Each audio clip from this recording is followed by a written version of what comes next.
जा रहे हैं कि क्या अर्थशास्त्र का या अर्थव्यवस्था का चुनावों पर कोई प्रभाव पड़ता है। यूएस में तो पड़ता है, भारत में भी पड़ता है क्या? और उस दृष्टिकोण से हम कुछ जो महत्वपूर्ण बिंदु हैं उनकी चर्चा करेंगे। हम ग्रोथ की चर्चा करेंगे, हम पॉवर्टी की चर्चा करेंगे, अनएम्प्लॉयमेंट की चर्चा करेंगे। और हमारे साथ हैं न्यूयॉर्क से जुड़ रहे हैं करण भसीन जी, प्रख्यात इकोनॉमिस्ट हैं, और उनका लिंक टूट गया। और विजय सरदाना जी, आपके जाने पहचाने, वो भी आप जानते हैं इकोनॉमिस्ट भी हैं, एडवोकेट भी हैं और पॉलिटिक्स में भी अच्छा दखल रखते हैं। करण भसीन जी अभी तो जुड़े हुए थे, फिर अचानक लगता है उनका लिंक टूट गया है। तब तक वो आते हैं तो हम आरंभ करेंगे विजय सरदाना जी से। हाँ, करण भसीन जी जुड़ गए हैं, स्वागत है आपका करण जी। तो मैं विजय जी से पूछूंगा सबसे पहले, क्योंकि पॉलिटिक्स में भी अच्छा दखल रखते हैं विजय जी, कि ये जो अर्थव्यवस्था के जो विषय हैं, ग्रोथ है, गरीबी के आंकड़े हैं, रोजगार के आंकड़े हैं, इनका क्या भारतीय चुनावों पर कोई असर पड़ता भी है, या केवल हम लोग ही आपस में बात करके संतुष्ट हो जाते हैं? संजय जी, सबसे पहले आपको, करण जी और सभी दर्शकों को मेरा प्रणाम। सर देखिए, जहां तक बात है, हम अगर आर्थिक स्थिति की बात करें, इसको दो नजर से देखते हैं। एक तो है आंकड़ों का खेल, जिसके बारे में आपने कहा कि इसका कोई राजनीतिक असर होता है या नहीं, और दूसरा होता है जमीनी स्तर पर आर्थिक स्थिति का बदलाव। पहले वाले मुद्दे पे आंकड़ों से जनता को फर्क इसलिए नहीं पड़ता क्योंकि मुझे नहीं लगता हिंदुस्तान में इकोनॉमिक पेपर्स या इकोनॉमिक आर्टिकल्स कोई आम जनता पढ़ती होगी। इवन कॉर्पोरेट वर्ल्ड में भी लोग हेडलाइन के आगे नहीं पढ़ पाते। तो आंकड़ों का तो खेल सिर्फ सेकेंडरी डेटा में जो रिसर्चर्स हैं उनको आर्टिकल लिखने के लिए, या भारत सरकार में कोई हेडलाइन बनानी हो या एडवर्टाइजमेंट में देना हो, तो वहां तक सीमित रह जाता। लेकिन अगर उन आंकड़ों का असर जमीनी हकीकत रिफ्लेक्ट करता है, जैसे सड़कें बनना, अगर आज आप आंकड़ा ये बोलें कि साहब हमने 40,000 किलोमीटर सड़क बनाई, एक तो आंकड़ा है, लेकिन वो सड़क दिखती है आपको आपके गांव के बाहर जाती हुई, तो उस आंकड़े का असर होता है, क्योंकि वो आंकड़ा जमीनी हकीकत के साथ मैच करता है। तो जब तक, जिसको कहते हैं ना कि नाउअडेज जो भी आम आदमी जो है वो विटनेस चाहता है, वो एविडेंस चाहता है कि जो आप बोल रहे हो वो हकीकत है या नहीं है, क्योंकि आंकड़े तो हम 75 साल से दिखाई रहे थे पूरी दुनिया को, लेकिन उस आंकड़ों का आम आदमी की जिंदगी में क्या वास्तव में फर्क आया, बदलाव आया? अगर वो होता है तो उसका एप्रिसिएशन होता है, जनता उसको सपोर्ट करती है। इसीलिए आपने देखा होगा मोदी साहब के पूरे कैंपेन में एक नई कैटेगरी जुड़ गई है, वो है लाभार्थी। उस लाभार्थी को एक्चुअल गेन हुआ है इकोनॉमिक डेवलपमेंट का। अगर आप लाभार्थी नहीं हो और आप सिर्फ आंकड़े दिखा रहे हो, तो उसका पॉलिटिकल माइलेज नहीं मिलता है। तो जो आपका सवाल था, उम्मीद है कि मैंने उसको एक्सप्लेन किया होगा आपके दर्शकों की क्लैरिटी के लिए, कि सिर्फ आंकड़ों से काम नहीं चलता, जमीन पे भी काम करना जरूरी। करण जी के पास चलते हैं। करण जी, आप जानते हैं कि इस समय चर्चा हो रही है ग्रोथ की, पॉवर्टी की, एम्प्लॉयमेंट की। आपका एक बहुत अच्छा पेपर अभी निकला है, वैसे भी आपके कई पेपर जो है वो सुरजीत भल्ला जी के साथ आ चुके हैं। तो ये अभी आपने लेटेस्ट जो पेपर दिया है वो दिया है एलिमिनेशन ऑफ पॉवर्टी पे। लेकिन हम पहले चर्चा कर लेते हैं ग्रोथ की। ये जो ग्रोथ के आंकड़े आ रहे हैं, इसके ऊपर भी लोग जो हैं वो कई बार बहुत सारी आपत्तियां उठाते हैं, लॉट ऑफ ऑब्जेक्शंस, कि साहब इसमें एक्स फैक्टर नहीं है, इसमें वाई फैक्टर नहीं है। तो क्या आप दोनों पक्षों को थोड़ा सा संतुलित करते हुए वो बताएंगे कि साहब कि ये जो ग्रोथ के आंकड़े आ रहे हैं, इनका क्या अर्थ है, इनको कैसे इंटरप्रेट करें, और इन पर जो ऑब्जेक्शंस हैं उनको कैसे एड्रेस करें?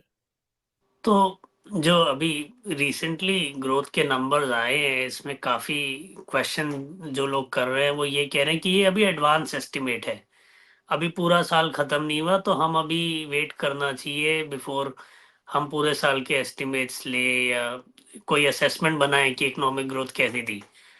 बट मुद्दा ये है कि एडवांस एस्टिमेट हर साल आता है, पिछले साल भी आया था, 10 साल पहले भी आते थे। ये कोई नई प्रोसेस नहीं है, ये जो एक्सरसाइज है बड़ी रूटीन स्टैटिस्टिकल एक्सरसाइज है कि आपका national statistical office national accounts compile करेगा, वो कंपाइल करके एक एस्टिमेट प्रिपेयर करेगा, जो भी अवेलेबल इंफॉर्मेशन है उसके बेसिस पे एक नंबर लेके आएगा। और जैसे जैसे ज़्यादा इंफॉर्मेशन और डेटा आएगी ministry of statistics and programme implementation के पास, नेशनल अकाउंट्स ऑफिस के पास, वो फीड होते होते आपका नंबर रिवाइज होते जाएगा। ये स्टैंडर्ड प्रोसेस है। अब पिछले साल का ग्रोथ नंबर ऐसा हुआ कि काफी ज्यादा आ गया जितना लोगों ने एक्सपेक्ट करा था, तो लोगों को लगा कि ये कैसे हुआ। आई थिंक समहाउ लोगों ने मिस कर दिए थे हाई फ्रीक्वेंसी इंडिकेटर्स, और उनको लग रहा था कि ग्रोथ इतनी स्ट्रांग नहीं आएगी। बट ग्रोथ एक्चुअली इतनी स्ट्रांग थी, इसका एक और एविडेंस भी है, क्योंकि इंडिया का एम्प्लॉयमेंट अनएम्प्लॉयमेंट सर्वे भी होता है, और अभी रिसेंटली कैलेंडर ईयर एस्टिमेट्स आए पीरियोडिक लेबर फोर्स सर्वे का। और पीरियोडिक लेबर फोर्स सर्वे दो चीजें दिखा रहा है। एक तो अनएम्प्लॉयमेंट रेट इंडिया का पिछले 3 सालों में लगातार कम होते गया है। यूजुअल स्टेटस में आज की डेट में वो 3.1% है। अगर हम करंट वीकली स्टेटस वाला डेफिनेशन फॉलो करें जो वर्ल्ड में टिपिकली हर जगह फॉलो होती है, तो वो 5% है। एट द सेम टाइम लोगों का कंट्रीब्यूशन इकोनॉमी में बढ़ रहा है, रफली half the women are now in workforce, तो 10% रूरल वुमेन ज्यादा काम कर रही हैं पहले के प्रति में। तो एक साइड पे तो आपका अनएम्प्लॉयमेंट रेट कम हो रहा है और ज्यादा लोग एम्प्लॉयमेंट की तरफ जा रहे हैं, ज्यादा लोग इकोनॉमी में काम कर रहे हैं। और जब दोनों चीजें साइमल्टेनियसली हो रही हैं, तो बट नेचुरली आपकी इकोनॉमिक ग्रोथ हेल्दी होगी, क्योंकि इकोनॉमिक ग्रोथ क्या है, वो बेसिकली फैक्टर्स ऑफ प्रोडक्शन से कितना आउटपुट बन रहा है उसका बेसिकली आप अकाउंटिंग कर रहे हो। तो अगर आपके पास ज्यादा लोग काम करेंगे तो ऑब्वियसली आपका प्रोडक्शन ज्यादा होगा, जीडीपी ज्यादा होगा और ग्रोथ ज्यादा होगा। तो इसको उस स्टैंड पॉइंट से देखो तो कंप्लीटली कंसिस्टेंट स्टोरी निकल के आ रही है। जी विजय जी, आप क्या कहेंगे इस पे? From Karen _ देखिए, Alienware. जहां तक बात है, देखिए जो करण ने कहा वो इम्पोर्टेंट है कि अगर आपके पास मोर देन वन पैरामीटर है जो एक दूसरे के साथ कोऑपरेट करते हैं, फॉर एग्जांपल एम्प्लॉयमेंट की बात है, अगर रूरल एम्प्लॉयमेंट ज्यादा है तो कहीं ना कहीं तो वो प्रोडक्शन हो रहा होगा, उसका कहीं ना कहीं तो खपत हो रहा होगा, क्योंकि कंसिस्टेंटली आप किसी भी व्यक्ति को एंगेज अगर रखे हुए हैं, इसका मतलब वहां पे प्रोडक्शन इंप्रूव हो रहा है। तो ये एक बेसिक पैरामीटर है। दूसरा, जो आपके बाकी कंजम्पशन पैरामीटर्स हैं, चाहे वो पावर कंजम्पशन है, आप देखें हर साल आप पावर प्लांट अगर कैपेसिटी बढ़ा रहे हैं, आप अपना इंफ्रास्ट्रक्चर बढ़ा रहे हैं, वेयर हाउसिंग की कैपेसिटीज बढ़ा रहे हैं, आप हर साल पोर्ट्स के ऊपर लोड बढ़ रहा है, अगर दूसरी तरफ देखें रेलवेज में लोड बढ़ रहा है, तो आफ्टर ऑल जो चीजें मूव कर रही हैं, अगर वो लोड बढ़ रहा है तो वो लोड जा कहां रहा है? अगर प्रोडक्शन नहीं हो रहा होता, कंजम्पशन नहीं हो रहा होता, और हर साल हम करोड़ों रुपए लगाते हैं एक्सपेंशन में, चाहे हमारा रेलवे नेटवर्क है, रोड नेटवर्क है, पोर्ट नेटवर्क है, एयरपोर्ट्स नेटवर्क है, अगर हम उनका हर साल कैपेसिटी बढ़ा रहे हैं और उसका कैपेसिटी यूटिलाइजेशन अगर इंप्रूव हो रहा है, और साथ ही साथ उसका बहुत सिंपल पैरामीटर है आपका जीएसटी कलेक्शन, अगर वो पैरामीटर आप पॉजिटिव डायरेक्शन में मूव कर रहा है, तो इसका मतलब कंजम्पशन बढ़ रहा है। कंजम्पशन कब बढ़ता है? जब लोगों के हाथ में पैसा होता है, या लोगों के पास सरप्लस होता है, या पहले से ज्यादा इनकम होती है। तो हर पैरामीटर में अगर आप देखेंगे तो अगर पॉजिटिव मूवमेंट है, तो ये इकोनॉमिक ग्रोथ के सारे पैरामीटर्स हैं जिसको हमको कंसिडर करना चाहिए। हाँ, ये बात है जिसको लेके बहुत आज की तारीख में एक नया विवाद जो चल रहा है, वो ये चल रहा है कि इनकम डिस्पैरिटी, कि जो अमीर है वो बहुत अमीर हो रहा है, जो गरीब है उसके बीच में खाई बढ़ती जा रही है।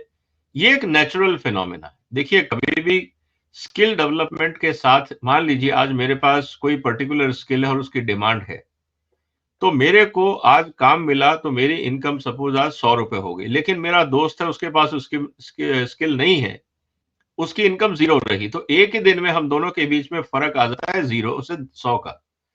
अब आप इसको किसके लिए ब्लेम करेंगे? क्या ये सरकार की गलती है, या स्किल डेवलपमेंट के लिए जो अपॉर्चुनिटीज थी उनको लोगों ने ढंग से अवेल नहीं किया, या स्किल डेवलपमेंट की क्वालिटी ऐसी नहीं थी कि हर आदमी एम्प्लॉयबल हो सके? तो दूसरा जो एंगल सामने आएगा वो ये देखना पड़ेगा इस पूरे प्रोसेस में कि डेवलपमेंट तो है, ग्रोथ दिख रही है, हर पैरामीटर में ग्रोथ दिख रही है, लेकिन जो नई डिबेट अब उस ग्रोथ को अंडरमाइन करने के लिए जो शुरू हो गई है, उसको कैसे एड्रेस करें, मेरे ख्याल से सरकार के सामने अब ये नई चुनौती भी रहेगी। करण जी, आपने अभी एक पॉवर्टी के ऊपर एक बड़ा अच्छा पेपर लिखा है सुरजीत भल्ला जी के साथ में, तो उससे बड़े इनकरेजिंग रिजल्ट्स दिखाई पड़ते हैं। तो मैं आपसे कहूँगा कि आप ही जो है आपके जो पेपर के बारे में जो उसकी फाइंडिंग्स हैं वो बता दें, जिससे लोगों को भी पता चले कि वास्तव में गरीबी का क्या हाल है। क्योंकि जो राजनेता हैं वो तो सब जगह गरीबी गरीबी चिल्लाते रहते हैं, गरीबी बढ़ी, गरीबों की हालत खराब है वगैरह वगैरह। लेकिन आपकी जो फाइंडिंग्स हैं वो आप कृपया दर्शकों को जितनी सहज भाषा में बता सकें उतना कृपया बताएं। तो ये थोड़ा सा इसमें मेरे को टाइम चाहिए होगा, क्योंकि ये जो एक्चुअली इशू है ये 2009 से शुरू होता है, जब हाँ बिल्कुल तेंदुलकर बिल्कुल, आप अपना समय लें, बिल्कुल कोई तो समस्या नहीं। 2009 में तेंदुलकर कमेटी ने तेंदुलकर पावर्टी लाइन दी थी, और वो पावर्टी लाइन उसके बाद गवर्नमेंट ऑफ इंडिया ने एक्सेप्ट करी थी कि ये हमारी ऑफिशियल पावर्टी लाइन है। और उसके बाद फिर एक रंगाराजन कमेटी बनी थी, बट वो पावर्टी लाइन एक्सेप्ट नहीं हुई। अभी तक official poverty line Tendulkar poverty line चल रही है। उस तेंदुलकर पावर्टी लाइन के हिसाब से 2011 में रफली 10% के आसपास इंडिया की पॉपुलेशन ये $1.92 वाली पाइपलाइन। हाँ, ये $1.9 के बराबर आती है पीपीपी के आसपास। 3% का फर्क है, तो कंपेरेबल रहती है ये। तो ये $1.9 वाली पावर्टी लाइन है। इस पे 10% के आसपास इंडिया बिलो पावर्टी लाइन था 2011 में। अब ये मैं इसलिए बार बार स्ट्रेस कर रहा हूँ बिकॉज काफी लोगों ने ये मेरे से कई बार पूछा है कि अगर पावर्टी इतनी कम है तो हम 80 करोड़ लोगों को राशन क्यों दे रहे हैं। और ये बिल्कुल लेजिटिमेट क्वेश्चन है, बट ये 80 करोड़ का फिगर 2013 के नेशनल फूड सिक्योरिटी एक्ट में आया। वो किस बेसिस पे आया, क्योंकि वो इस पावर्टी लाइन के बेसिस पे नहीं आया। तो ये बहुत इंपॉर्टेंट क्वेश्चन है फ्रॉम अ पॉलिसी पर्सपेक्टिव कि क्या 2011 में भी कहीं ना कहीं गवर्नमेंट को लगता था कि ये पावर्टी लाइन काफी कम है। तो ये पहला issue. But irrespective world bank इसी को एक्सट्रीम पावर्टी लाइन मानता है, तो हम तेंदुलकर पावर्टी लाइन से ही कैलकुलेशन करते हैं। 2011 और 2022 के बीच में कोई कंजम्पशन सर्वे नहीं हुआ था, तो इस पीरियड के बीच में हमारे पास कोई कंजम्पशन डिस्ट्रीब्यूशन नहीं थी ये कैलकुलेशन करने के लिए। लेटेस्ट कंजम्पशन डेटा अभी हमारे पास आया 24 फरवरी को। तो उस पे जब हम तेंदुलकर पावर्टी लाइन को इन्फ्लेशन के साथ एडजस्ट करके लेके आते हैं, तो ये निकल के आता है कि अब 2% पावर्टी है इंडिया में, जो अगेन 2022 के हमारे वर्किंग पेपर के काफी करीब है। हमारे 2.3% है उस पेपर में, उससे कम ही आई है, तो 2% के आसपास आई। $3.2 वाली पावर्टी लाइन पे देखोगे तो जो डिफरेंस है, जो पिछले 10 साल में पावर्टी डिक्लाइन हुई है, ये सेम डिफरेंस हमारे को अचीव करने में पहले 30 साल लगे। तो जो हमने 30 साल में करा वो हम 10 साल में, पिछले 10 साल में कर पाए। बट उससे भी जो इम्पोर्टेंट टेक अवे मेरे लिए रहा इस नए डेटा से, वो ये कि कंजम्पशन इनइक्वालिटी इन इंडिया, ये जो बात होती है कि अमीर बहुत अमीर हो रहा है, गरीब बहुत गरीब हो रहा है, ये डिक्लाइन कर गया पिछले 10 सालों में। तो इसका मतलब कहीं ना कहीं जो ग्रोथ का प्रोसेस हुआ है इंडिया में, वो ऐसा नहीं हुआ कि ग्रोथ सिर्फ रिच या मिडिल क्लास को गया, वो बहुत ही ज्यादा डिस्पर्स्ड हुआ। जो गरीब थे वो भी मिडिल क्लास में आए, जो मिडिल क्लास थे वो अपर मिडिल में गए, जो अपर मिडिल थे वो ऊपर गए। और जो डिफरेंस था बिटवीन जो पुअर है और रिच है, उनका कंजम्पशन में जो डिफरेंस था, वो डिफरेंस काफी हद तक नैरो हुआ है पिछले 10 सालों में। और ये जो नैरोइंग हुआ है, ये अनफॉर्चुनेटली ऐसी नैरोइंग पिछले 30 सालों में इंडिया में हमने नहीं देखा। तो ये काफी बड़ा टेक अवे था मेरे लिए। ये मल्टी डायमेंशनल जो पॉवर्टी लाइन है उसमें और इस आपके जो पॉवर्टी लाइंस आप 1.9 और 3.2 डॉलर वाली दे रहे हैं उसमें क्या अंतर है? तो 1.9 पॉवर्टी लाइन बेसिकली जो स्टैंडर्ड प्रोसीजर है वो ये कि एक आपने पॉवर्टी लाइन डिसाइड कर दी। अब अगर किसी की इनकम इससे कम है, इंडिया में इनकम नहीं करते हम, कंजम्पशन एक्सपेंडिचर करते हैं, तो उसको हम आइडेंटिफाई करते हैं एज पुअर। किसी की इनकम अगर इससे ज्यादा है तो वो बेसिकली नॉन पुअर है। तो ये आपका स्टैंडर्ड 1.9 3.2 पॉवर्टी लाइन वाला मेजर है। ये measure most countries particularly develop countries में ये ही चलता है, क्योंकि वहां पे मल्टी डायमेंशनल पॉवर्टी का प्रॉब्लम नहीं है। मल्टी डायमेंशनल पॉवर्टी इंडिया के कॉन्टेक्स्ट में रेलेवेंट था, and I am using the word था, अब नहीं है, क्योंकि डिस्पैरिटी बहुत था, क्योंकि लोग 1/3 of the country did not have electricity, many households did not have bank accounts, toilets नहीं थे, कुकिंग फ्यूल नहीं था।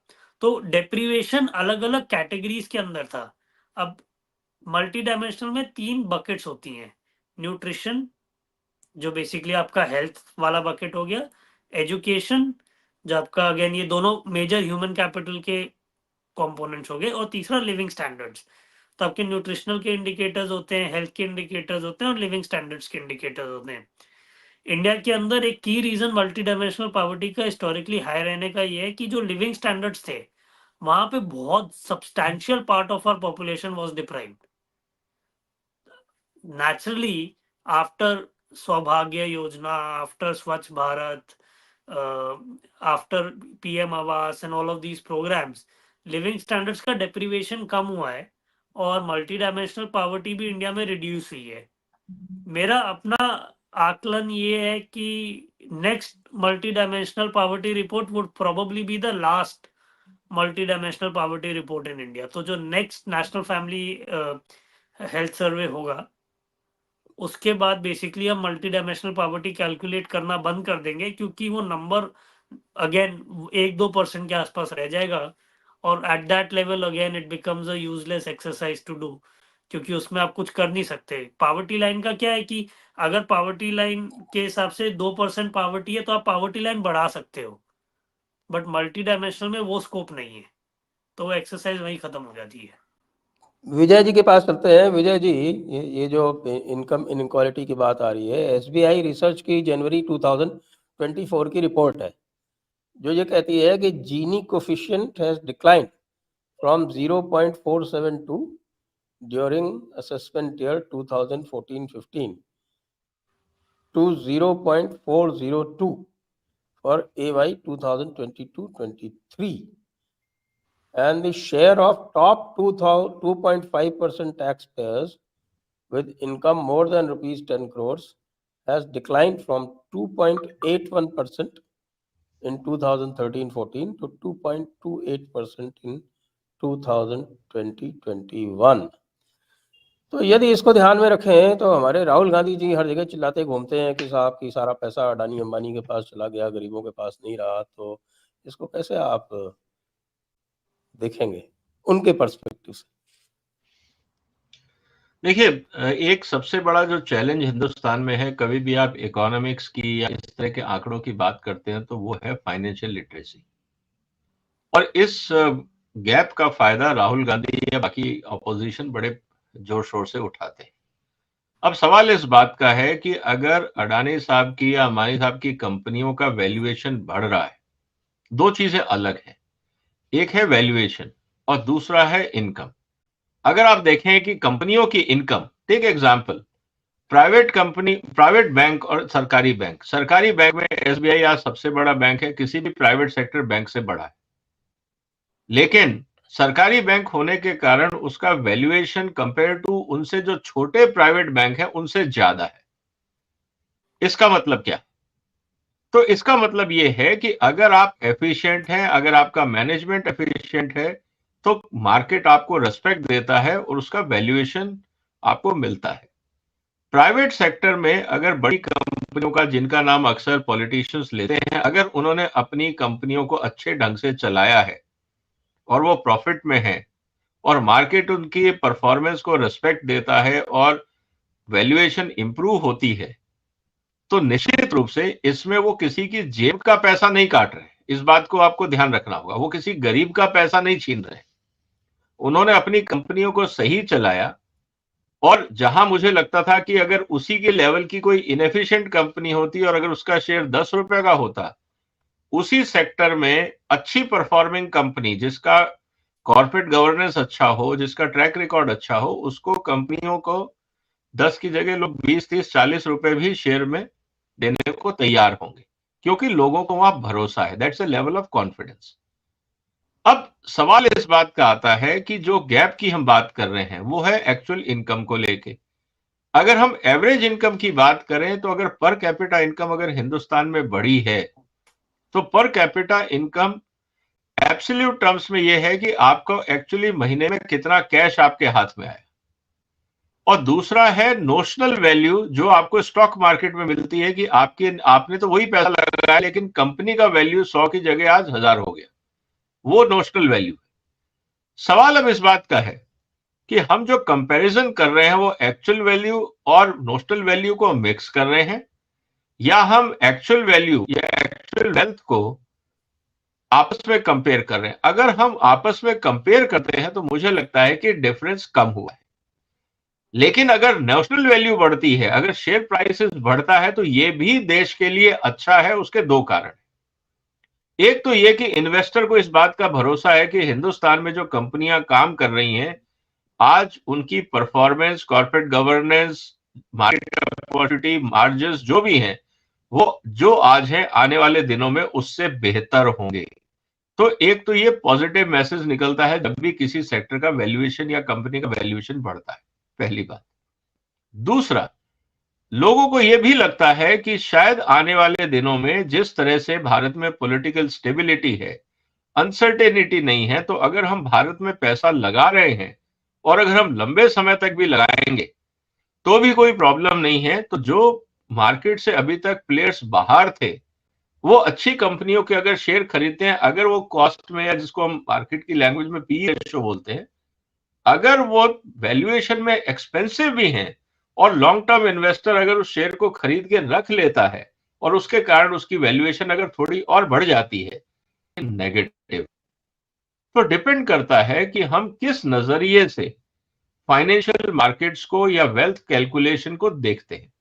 और जब तक है आदमी की बात, तो अगर पर कैपिटा इनकम भारत की बढ़ रही है, उसका अगर जीडीपी रेशियो है और उसका कंजम्पशन पैटर्न बढ़ रहा है, क्वालिटी ऑफ लाइफ इंप्रूव हो रही है, और उसके कई कारण हो सकते हैं। जैसे आपने कहा कि टेक एग्जांपल ऑफ फार्मर, अगर मान लीजिए उसको 6000 रुपए भी साल का मिला और उसने अगर उस पैसे से कंजम्पशन ना करके अच्छी क्वालिटी का बीज या पेस्टिसाइड लेके अच्छी फसल पैदा करी, तो वो 6000 रुपए 60,000 रुपए भी कन्वर्ट हो सकता है, क्योंकि 6000 रुपए का बीज 60,000 रुपए की इनकम दे सकता है अगर ढंग से खेती की गई हो।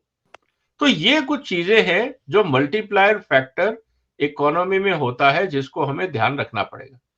तो ये सब चीजें हैं सर। अगर अनफॉर्चुनेटली हमने फाइनेंशियल लिटरेसी पे हिंदुस्तान में ज्यादा दिमाग नहीं लगाया, यही कारण है कि हम आज भी, जब बात आती है पेंशन प्लान की, हम स्ट्रगल कर रहे होते हैं, जब हम रिटायरमेंट बेनिफिट की बात होती है हम स्ट्रगल करते हैं, प्रॉपर्टीज की बात होती है, इन्वेस्टमेंट में हम सिर्फ रियल एस्टेट और गोल्ड के आगे बढ़ नहीं पाते।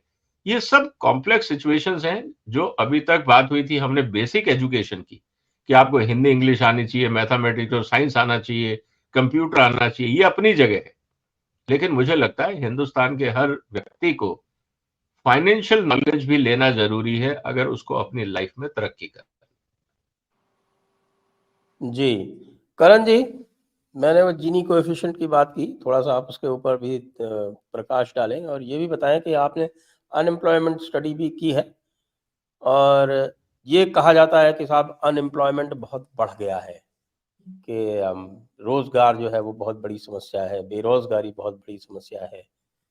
तो कम से कम राजनेताओं के लिए तो मुझे लगता है जब वो रोजगार और बेरोजगारी की बात करते हैं तो वो केवल और केवल सरकारी रोजगार की बात करते होते हैं, तभी उसमें जो है उनको कमी और बढ़ोतरी का वो आंकड़ा समझ में आता है। असलियत क्या है आपके हिसाब से? तो इनइक्वालिटी की, चीनी कोएफिशिएंट मैंने कहा, और एम्प्लॉयमेंट की। नहीं, तो जीनी कोफिशिएंट तो जो अब ऑफिशियल सर्वे डेटा है उससे भी दिख रहा है कि कम हुआ है, क्योंकि रेशियो है कि टॉप का कितना कंजम्पशन है, बॉटम का कितना कंजम्पशन है। तो अगर टॉप का ज़्यादा होता है तो फिर ऑफ कोर्स इनइक्वालिटी ज़्यादा होती है। और बेसिकली जो ऑफिशियल कंजम्पशन एक्सपेंडिचर सर्वे है उसमें बहुत क्लियरली दिख रहा है कि बॉटम का कंजम्पशन ग्रोथ ज़्यादा फास्ट हुआ है और रूरल कंजम्पशन भी ज़्यादा फास्ट ग्रो करा है रिलेटिव टू अर्बन कंजम्पशन। तो रूरल अर्बन इनइक्वालिटी भी कम हुआ है। एक और एनेक्डोटली भी सोचे, क्योंकि काफी लोग कहते हैं कि वेल्थ कंसंट्रेशन बहुत हो रहा है अब इंडिया में, बट मुझे नहीं याद 90s में या 80s में कि फर्स्ट जनरेशन एंटरप्रेन्योर्स यूनिकॉर्न्स बना रहे होंगे।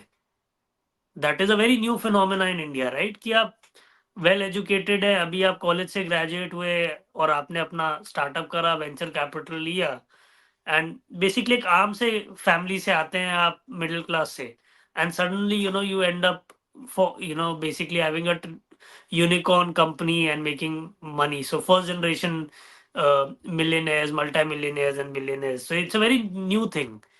तो कहीं ना कहीं जो क्रूनी कैपिटलिज्म की बात होती है, आई थिंक पिछले 10 साल में वो कम ही हुआ है रादर देन बढ़ने का, क्योंकि जो लेगेसी प्रमोटर्स थे उनकी कंपनीज उनसे छीन ली गई इंसॉल्वेंसी प्रोसीडिंग्स वगैरह में, और काफी नए मिलियनेयर्स बने simply because of good entrepreneurial skill.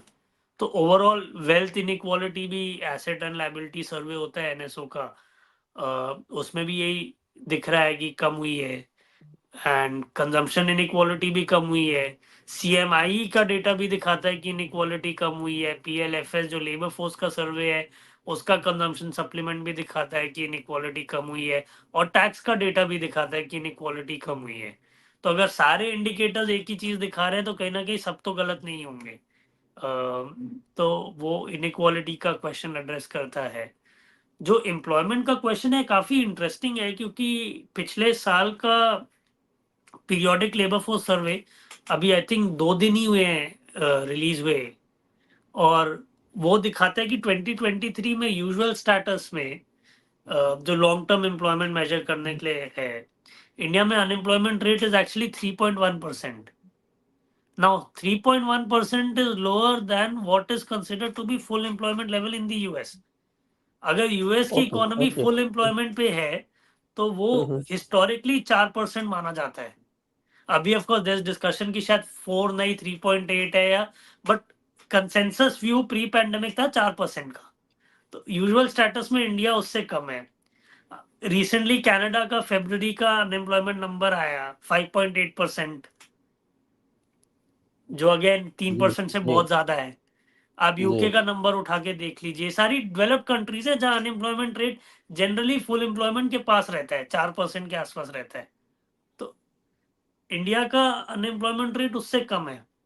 अब ये क्यों है? और पिछले 3 साल का एज आई सेड, अगर आप पिछले 3 साल का डेटा देखेंगे तो अनएम्प्लॉयमेंट रेट कम हो रहा है और लोगों का वर्कफोर्स पार्टिसिपेशन बढ़ रहा है।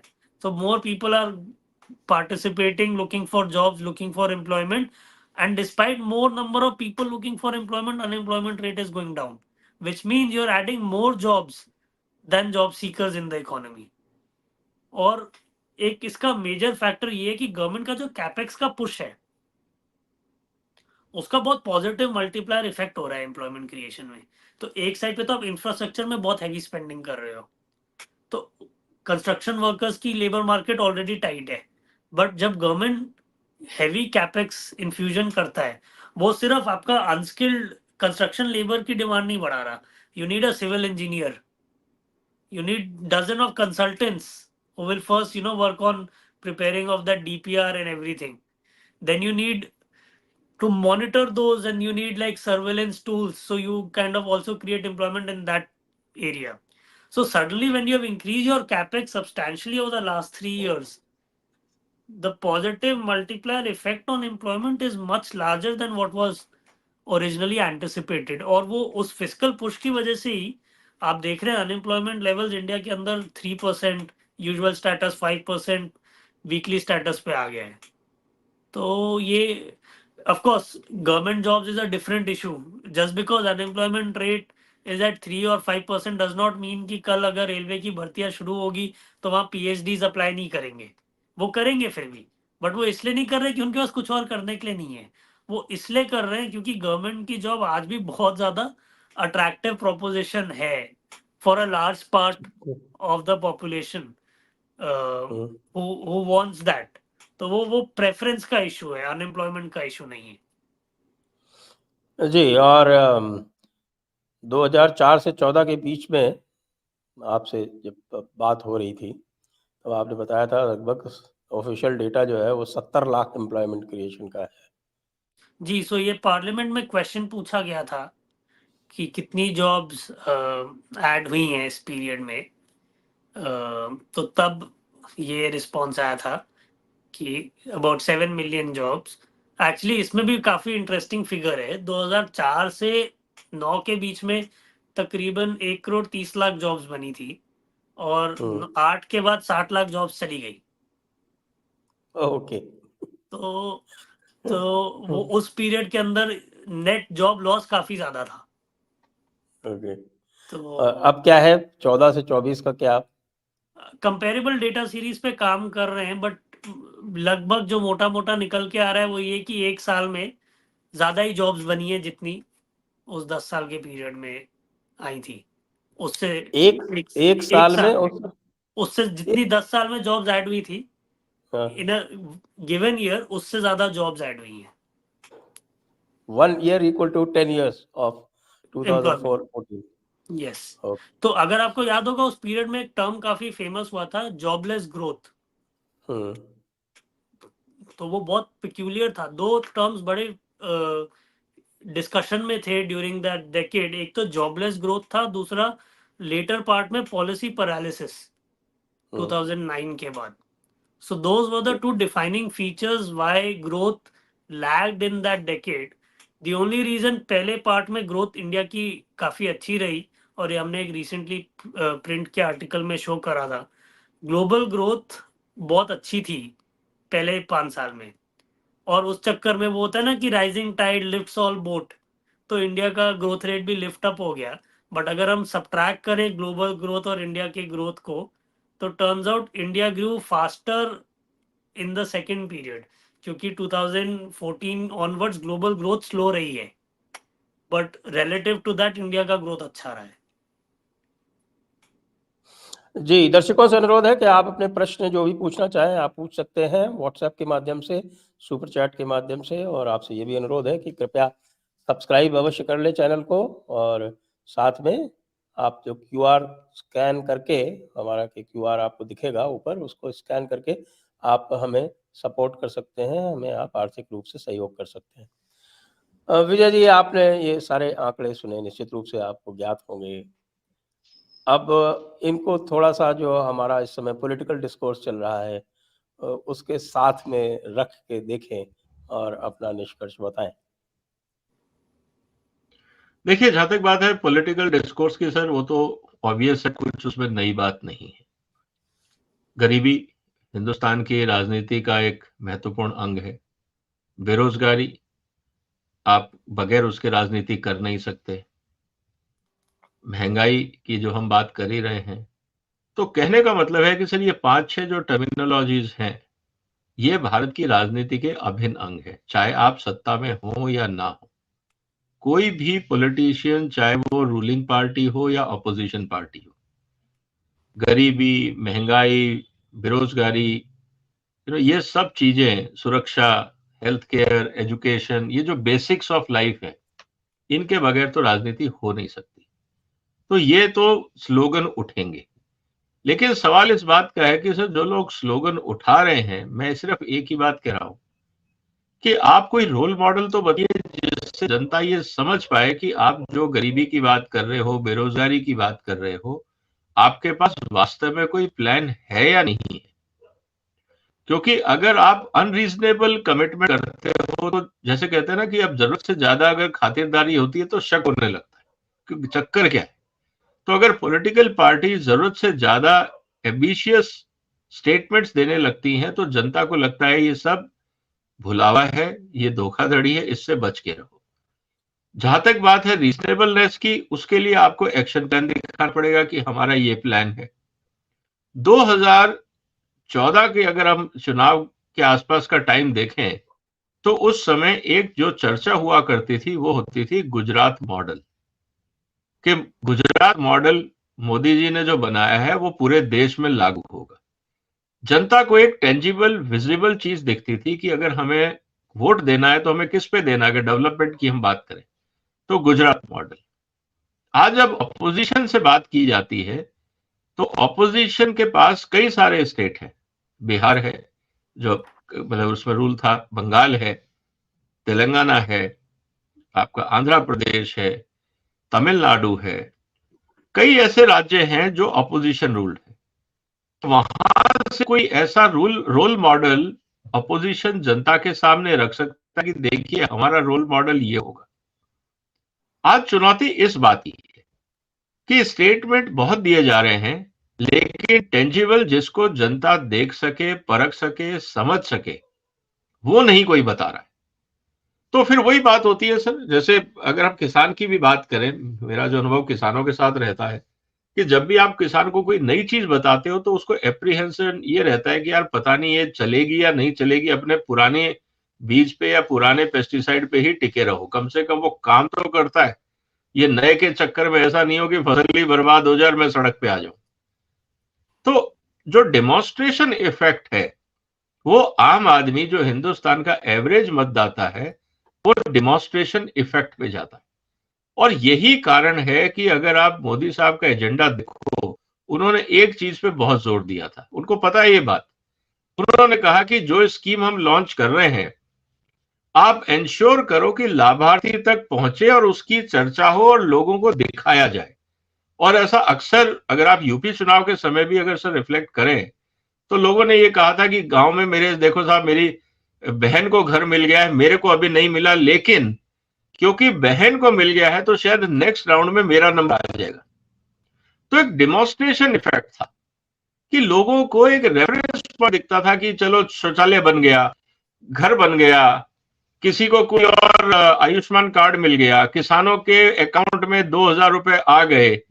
ये चीज इंपॉर्टेंट नहीं है कि वो अमाउंट बड़ी थी या छोटी थी, इंपॉर्टेंट ये था कि एक्शन दिखा, लोगों को वो टेंजिबल गेन दिखा, छोटा या बड़ा, कम या ज्यादा इंपॉर्टेंट नहीं है।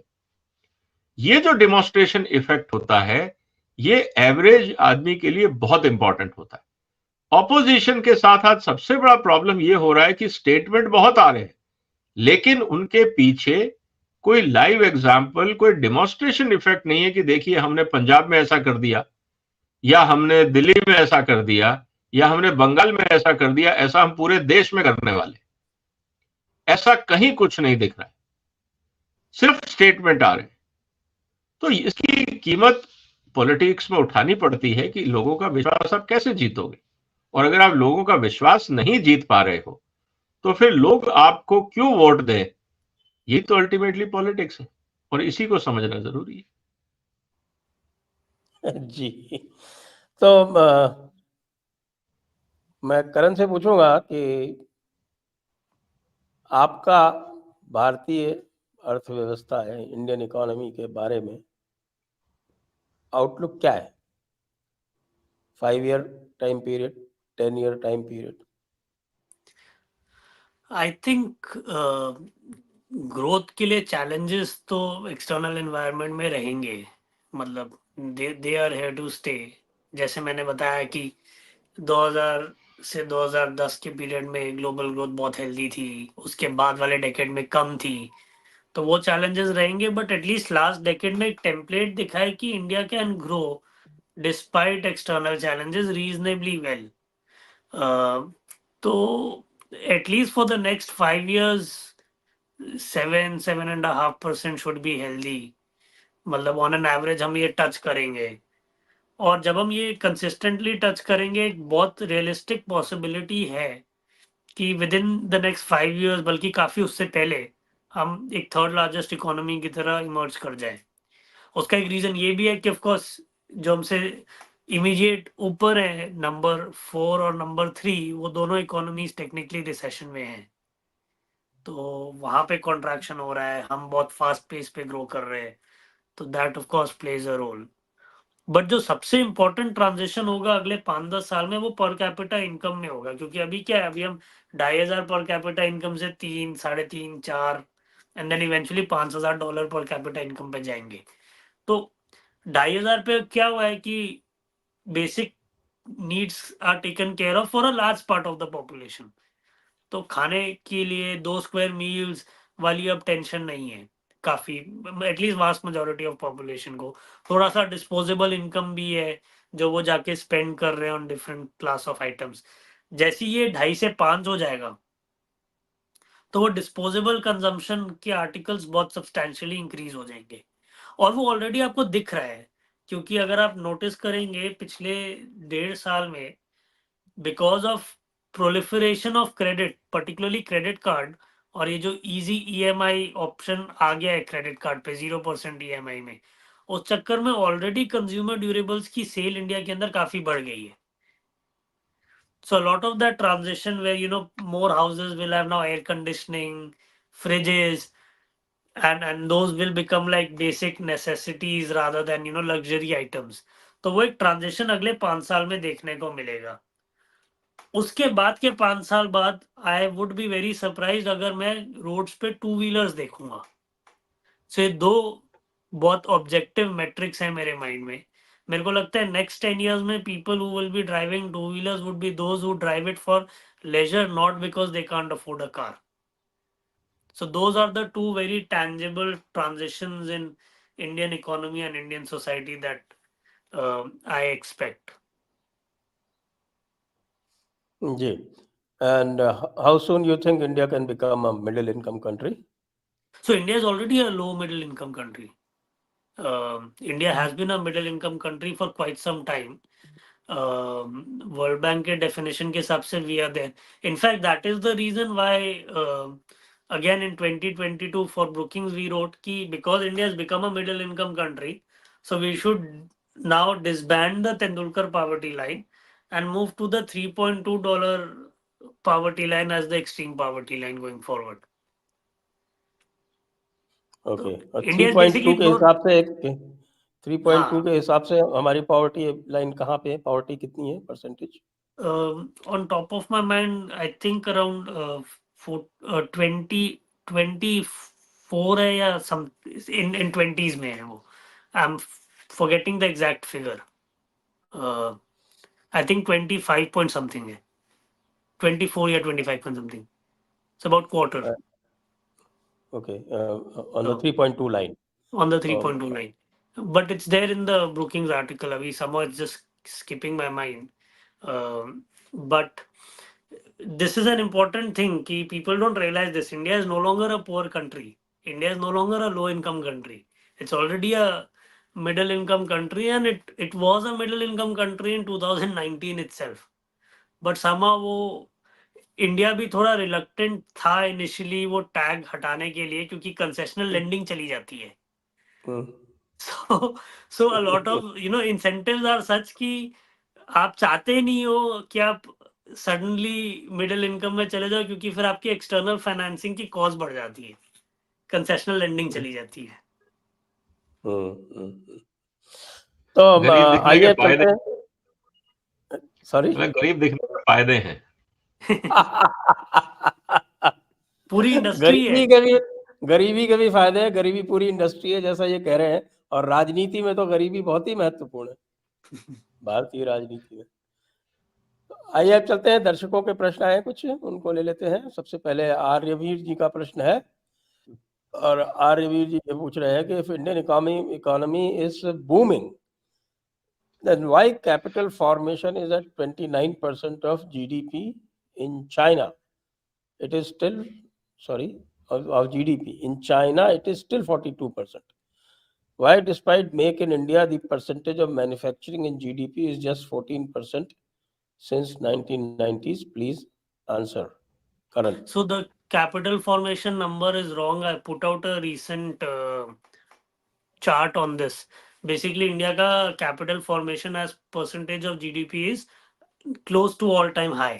इट हैज बीन हिस्टोरिकली 36-37% के आसपास टच कर रहा है. चाइना का 42 इसलिए क्योंकि चाइना कभी कंजम्पशन ड्रिवन इकोनॉमी था ही नहीं. So basically they save and they just invest. India is a more consumption driven economy, so that is a big difference.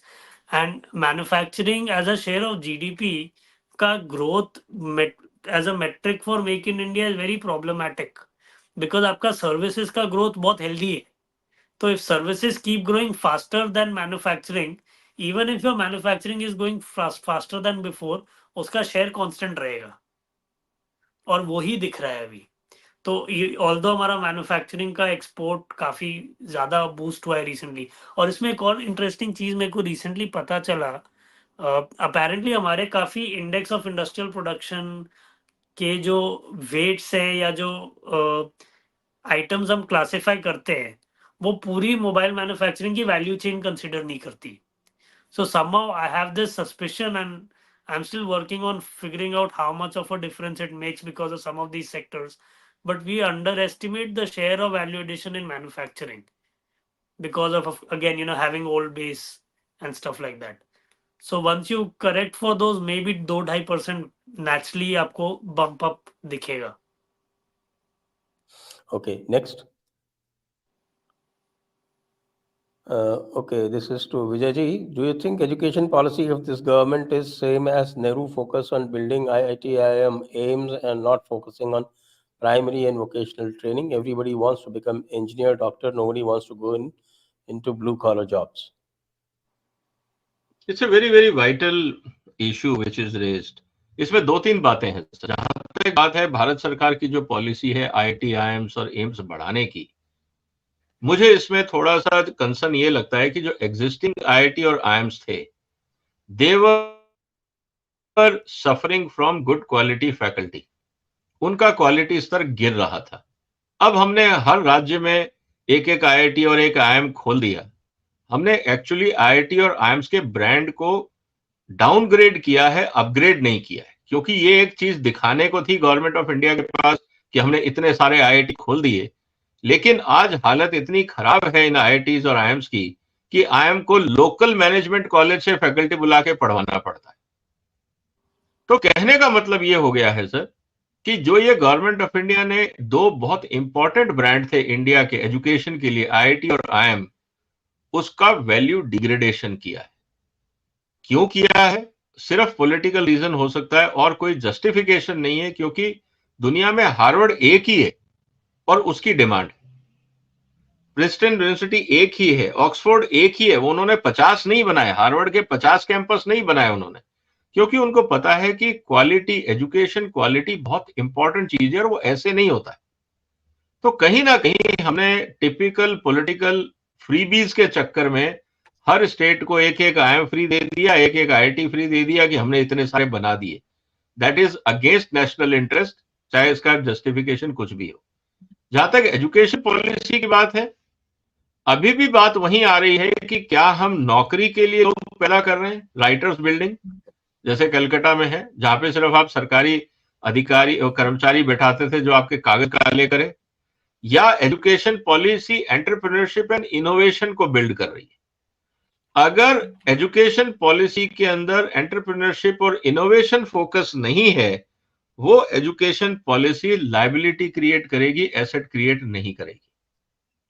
और ये बात हमें समझनी होगी. तो मेरा तो निवेदन है, जो हमारे साथी लोग ये प्रोग्राम देख रहे हैं, कि आप स्किल डेवलपमेंट पे फोकस करिए और स्किल वो फोकस करिए जिसकी इमर्जिंग डिमांड हो.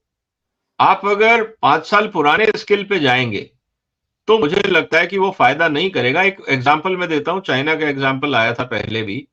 चाइना ने पिछले 3-4 साल में करीब 29 नए, जिसको कहते हैं कि क्वालिफिकेशन या प्रोफेशन, रिकॉग्नाइज किए हैं. उदाहरण के लिए वीडियो गेम्स, यह भी एक प्रोफेशन है वहां पे जिसकी बकायदा ट्रेनिंग होती है. हिंदुस्तान में कौन सा ऐसी यूनिवर्सिटी है जो वीडियो गेम बनाना सिखाता है? क्योंकि दुनिया की बहुत बड़ी मार्केट है, ये इकोनॉमिक एक्टिविटी है, आप इसको अंडरमाइन नहीं कर सकते. ड्रोन पायलट्स, अपने आप में एक बहुत बड़ा सेगमेंट है इकोनॉमी का। लेकिन क्या हिंदुस्तान में कोई भी ऐसी यूनिवर्सिटी है जो ड्रोन पायलट्स का एग्जाम मतलब कि काम करवाती है?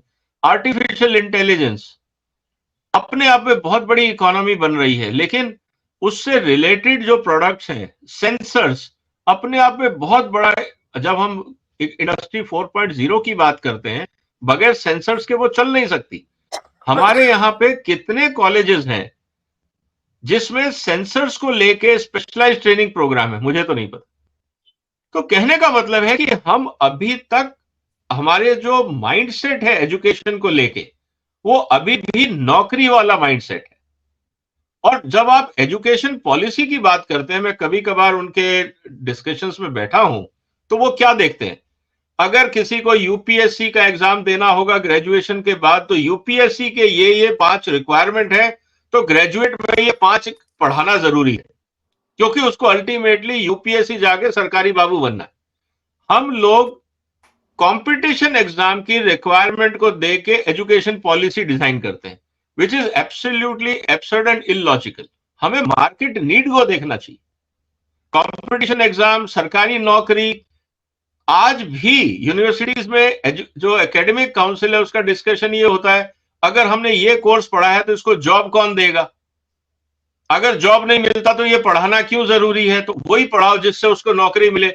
घूम फिर के जो हमारे डिसीजन मेकर्स हैं, वाइस चांसलर्स हैं, मुझे लगता है कि सबसे इंपॉर्टेंट जो एजुकेशन पॉलिसी में जो चेंज करना चाहिए, वो करना चाहिए कि जो वाइस चांसलर्स हैं उन सबको हटा के जो कॉर्पोरेट में सीईओज हैं या जो रिटायर्ड सीईओज हैं जो एजुकेशन में कंट्रीब्यूट करना चाहते हैं, उन सबको आप वीसी बनाइए और उनको कहिए कि आप अपने अपने सेक्टर में सेंटर ऑफ एक्सीलेंस क्रिएट करिए। तब देखिए बदलाव आता है या नहीं। लेकिन वो जो है ना, promotion to promotion to promotion, assistant professor से वाइस चांसलर की जो जर्नी है, उसने हिंदुस्तान को खत्म कर दिया। मुझे लगता है बहुत मासिव की जरूरत है। मेरे को एक छोटा सा पॉइंट मैंने अभी चेक करा, जो मैंने 25% का फिगर दिया था वो हमारे 22 के पेपर से था। लेटेस्ट डेटा के हिसाब से पीपीपी 3.2 में poverty has declined from 53.6% in 2011 to 20.8% in 2022. So 53 से 21 पे आई है।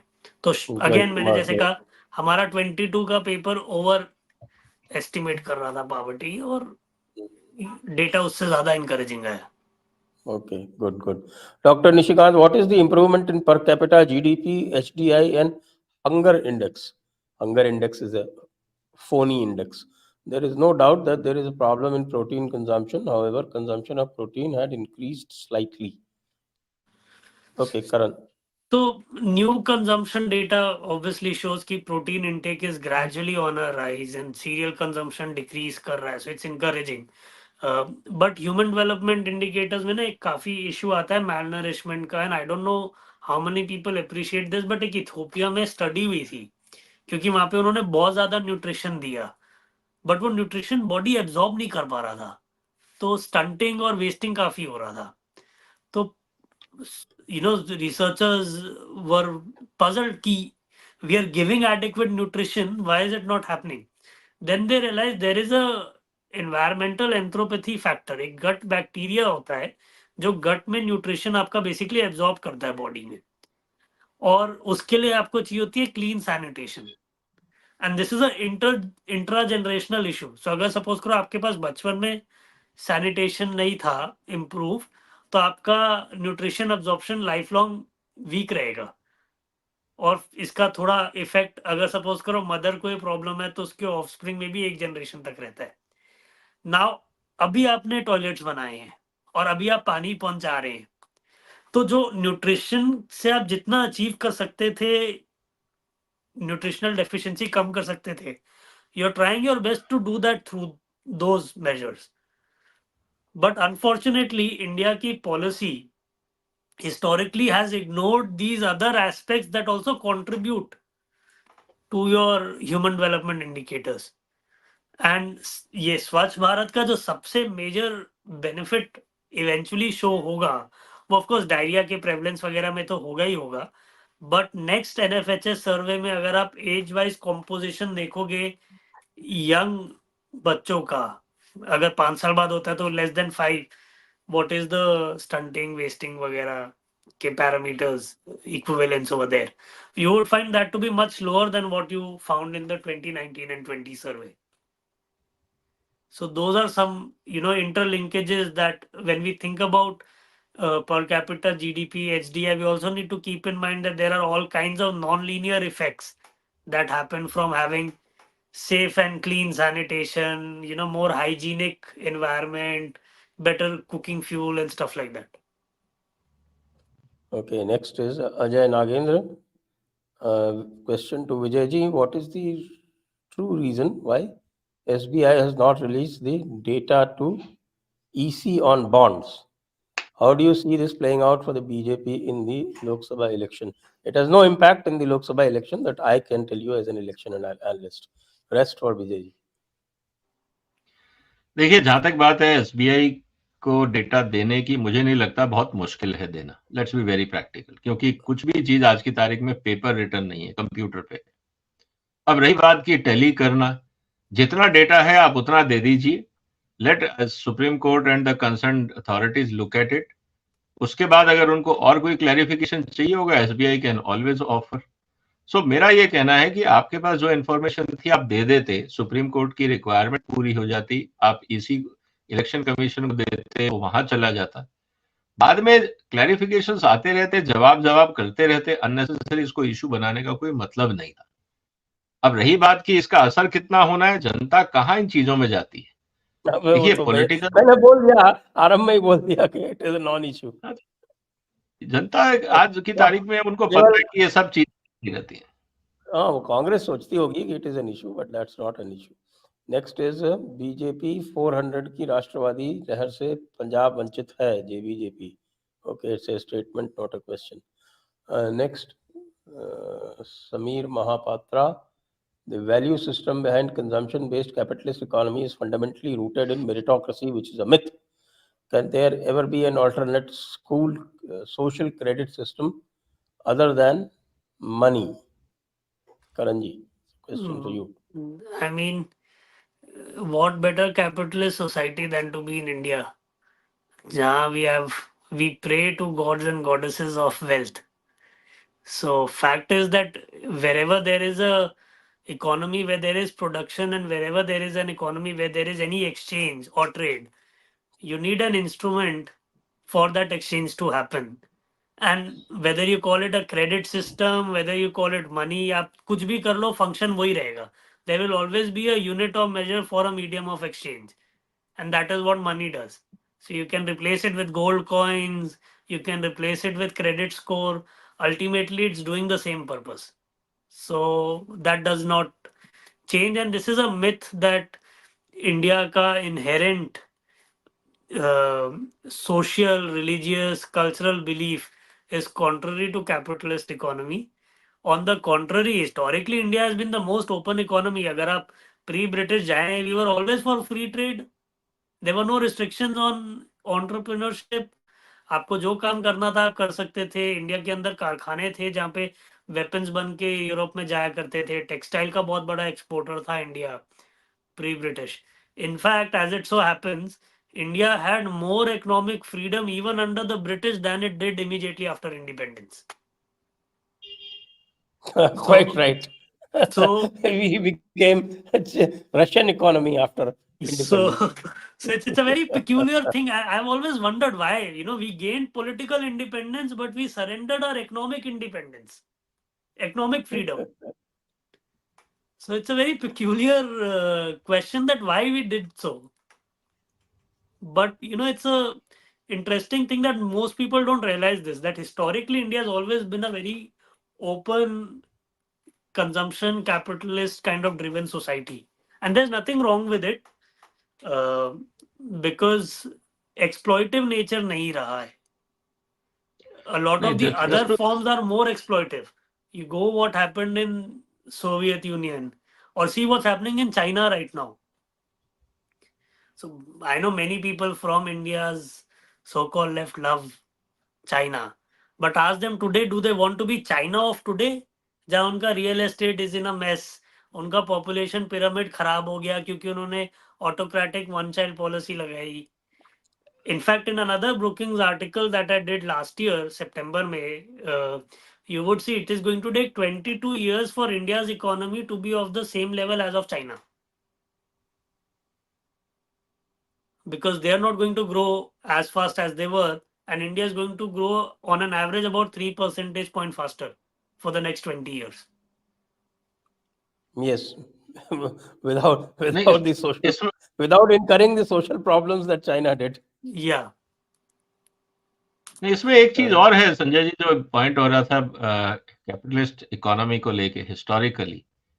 See, India was always rich in art and culture. Now, think of a situation. If a society is poor, will you have such a magnificent art and culture and monuments in the country historically? You created a whole lot of forts, whole lot of art and culture, temples, and so many things. This can only happen once you have a surplus to devote. If you are a poor society, you can't do all this. Then you have to only look at basic survival of food and existence. So this clearly indicates that historically India was so rich that our revenue generation, even for small princely states, was so much that they were able to create and preserve art and culture, and they were able to hire artists in their own forts and palaces. आज कर सकता है कोई? So today it is a luxury, but at that time it was norm in every state.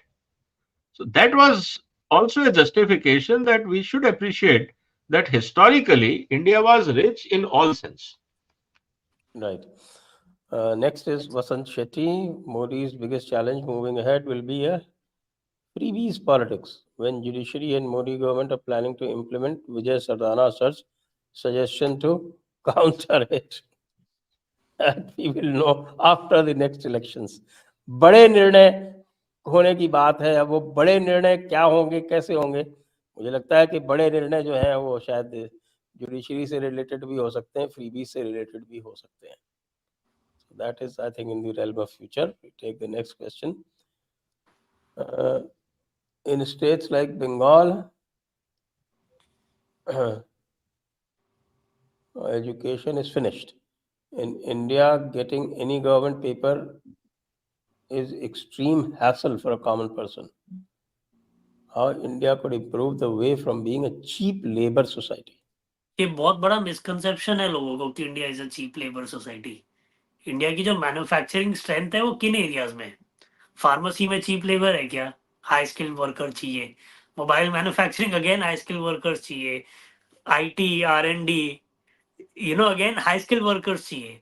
So India is not a cheap labor society. I don't know why people think this. Wherever India is competitive, it's in high skilled areas. Whether it's in manufacturing, whether it's in services, तो वो जो top tier skill है उन areas में हम compete करते हैं rather than low wage kind of jobs में. So it's a very misconception that India is at present being a cheap labor society. Of course, we need low productive manufacturing jobs at the same time to move people from agriculture.